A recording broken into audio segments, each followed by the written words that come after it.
selo. É uma povo uma que bate é Estado. Mas é Timor lá ia. Estado uma que faz povo. Nós. Né? Estado uma que povo. Só água tira povo. Ninguém tira. Halé matemos para close. Chefe bancada CNRT, o governo tem que ir a comunicação dia com a comunidade afetada ante salotan alargamento do culhunto ao fato ahi. Relaciona ao alargamento estrada do suco culhunto ao fato ahi. Comunidade do suco tolo, suco becora, cameia no ailok, rejeita alargamento estrada marcação de rua. No exige governo a tu cumpre procedimento lei número 8 barra rinhu rua sanolo recém-hito. Representante Povo e a Parlamento Nacional, Lihusi Bancada CNRT, deputado Duarte Nunes, terça-feira nem hateting. Antes, governo decide halo alargamento da estrada, onde aumenta tang metro tolo da rua Knian.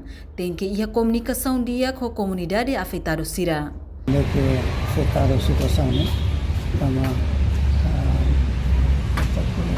Para aquela coisa, o povo que mora no Amagné, e o governo atua. O fundo seria para 3 metros, né? Sim. Agora aumenta, tem que ir a comunicação, estamos saída. Será que minha impressionação, nem tem comunicação? Se o suco será aí, o Ministério do Posto será aí, para organizar, será a comunicação, será para estar começar a resolver. Se precisa de onde, precisa compensação, né? E a regra, comunicar o Cira e depois arregalam e sama pelo serviço. Eles anos com a outra igreja, cara, possibilidade. Comunicação tem que lá o louco. Nela o Cira de estou indo lá logo na América do Maior, né? E da tal Cira, né precisa de comunicação, o sama resolve o problema.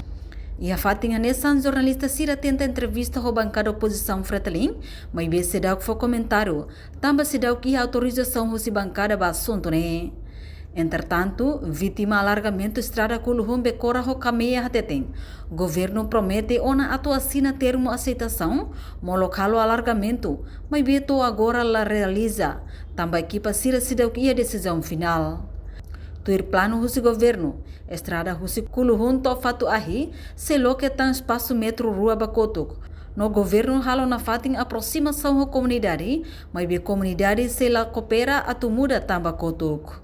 Reportagem Melda Fátima, Televisão Timor Post. Janela Informação ba Emogoto. Atua tem informação atual dia clio, kita haluha, haneham botão subscribe, like. Halo comentário no Fahe Tutang ba media sosial hotu.